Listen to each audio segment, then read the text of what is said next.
Thank you so much Sangeeta ji. तो as poets we often tend to write on the non-materialistic things। हम जज्बात पर, एहसास पर लिखना पसंद करते हैं, राइट? तो इसी से मैं शुरुआत करना चाहूंगी एक कलम और कागज की प्रेम कहानी। कलम और कागज हमारे बेस्ट फ्रेंड्स होते हैं ना एज पोएट्स। तो एक बार क्या हुआ, एक कलम ना इस कागज का प्यार होती है। एक कलम कागज पर अपनी ऐसी छाप छोड़ती है जो मिटाए ना मिटे। पता है ये कागज मुझसे क्या कह रहा है? मुझ पर भरोसा कर लो, जो भी मन में है तुम लिख सकते हो। इस जिंदगी के पन्नों को अपनी कहानी से भर दो, इसमें प्यार और खुशियों की महक जरूर डालना। याद रखना तुम्हारी कहानी तुम्हारी अपनी है, इसके पन्ने सिर्फ तुम पलट सकते हो। ये कागज इसे खुलकर अपनाने के इंतजार में है और ये दुनिया सुनने के लिए बेकरार है। तो ये तो हो गई एक कलम और कागज की प्रेम कहानी, पर ये प्रेम है क्या? ये कौन है? किसी ने सुना है कभी? कभी बात की है, देखा है कभी? बताती हूँ मैं। प्रेम एक अजीब प्राणी है। प्रेम एक अजीब प्राणी है। कभी ये प्राणी दिख जाए तो बचा लेना खुद को। कभी हंसाएगा तो कभी बहुत रुलाएगा। कभी अपने बंधन से बांध लेगा तो कभी खुले आसमान में आजाद छोड़ देगा। कभी मुझे इतनी खुशी देगा तो कभी मेरे ही दुख का कारण बन जाएगा। ये दिल तोड़ना या जोड़ना तो लगा रहेगा, पर एक बार इस प्राणी ने तुम्हें जकड़ लिया ना तो बच नहीं पाओगे। ये प्राणी कहीं दिख जाए तो बचा लेना खुद को और अपने इस नादान से दिल को। पर प्रेम में ऐसा तो नहीं हो सकता ना कि थोड़ा दर्द ना हो, थोड़ी तड़प ना हो या थोड़े आंसू ना हो।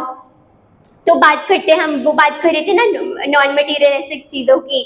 तो अब मैं आपको सुनाती हूँ आंसुओं की कहानी। आओ तुम्हें आंसुओं की कहानी सुनाए। जब मन में इमोशंस का पहाड़ टूटता है तब वही टुकड़े आंखों से बहते हैं। आंखें आंसुओं को सिर्फ तब तक स्टोर करती है जब तक उस गम को बार बार याद करके एक आंसू ना टपके। जब हमारा मन उस गम को संभाल नहीं पाता तब वही सॉल्टेड पानी की लहरें आंखों से बहती है। आंखें आंसू को सिर्फ तब तक स्टोर करती हैं, ठीक है? तो उसके बाद जब हमारे मन में गम की बरसात रुकती नहीं है तब हमारी आंखों से वो लहरें बहती हैं, राइट? खुशी में हो या गम में तुम आंसुओं को रोको ना। आओ साथ मिलकर नैनों की नैया पार करते हैं। तो अब ये ऑल वुमेन्स क्यूरेटेड शो है, राइट? तो ऐसा तो हो नहीं सकता मैं एक लड़की के roles as a daughter and a mother के बारे में ना बात करूं। तो मैं खुद एक बेटी हूँ। इस पर मेरी बेटी पर लिखा था कि बेटी तुमने बनाया बड़े लाडों से, घर ले आए और खिलाया बड़े ही दुलारों से। माँ पापा और भाई की जान बन जाती है, वो बेटी है जो अंगना तेरा सजाती है। छोटे छोटे कदम फिर एक दिन इस अंगना को छोड़ के चल देते हैं पिया के घर बार को। यादें पर इस दिल में हमेशा समाए वो, टुकड़ा अपना छोड़ के चल पड़े उस जहां की ओर। लाडो मेरी, हाय गुड़िया मेरी। तो आप में से बहुत सारे लोग यहाँ पर माएँ होंगी, मदर्स होंगी, आप सबकी भी बेटियां, आपके बेटे होंगे। तो मैं इसी बारे में बात करना चाहूँगी, your role as a mother. ये this poem is dedicated, this is the last piece and this poem is dedicated to all the beautiful mothers out there। ये मैंने अपनी मम्मा के लिए लिखी थी उनके बर्थडे पर, and she is back at home, she is in Amritsar right now, and this one's for you माँ। माँ तुम कितनी प्यारी हो, तुम कैसे कर लेती हो बचपन से लेकर आज तक और आगे भी हमें कैसे संभाल लेती हो। माँ तुम कितनी सुंदर हो, बिना सजे धजे भी तुम किसी अप्सरा से कम नहीं लगती, और कहीं सच जाओ तो खुदा की बेहतरीन कलाकारी लगती हो। माँ तुम कैसे इतनी अच्छी हो, हर मुश्किल में इस जुबान पर उस खुदा से पहले तुम्हारा नाम आए। तुम उंगली पकड़ती हो तो सारे जहां की खुशियां इन लकीरों में सिमट गई। माँ, तुम कितनी भोली हो। हर मुश्किल में तुम हमारे साथ होती हो।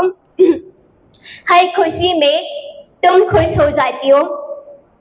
हमारा सर तुम्हारी गोद में और तुम्हारा हाथ हमारे सर पर होता है। माँ, तुम सारे रोल्स में बखूबी खड़ी होती हो, किसी की माँ, किसी की पत्नी, किसी की बेटी, पर क्यों खुद के बारे में जरा कम सोचते हो। माँ माँ माँ, दिन में 100 बार ये शब्द कहकर थकते नहीं है। दुआ है कि हर जन्म में माँ तुम ही मेरी माँ हो। मेरा सर तुम्हारी गोद में, तुम्हारा हाथ मेरे सर पर, और सिर्फ तुम ही मेरी अच्छी भोली प्यारी सुंदर जैसी मर्जी, पर तुम ही मेरी माँ हो। माँ, तुम ही मेरी माँ हो। Thank you so much. रुला देंगे क्या कभी?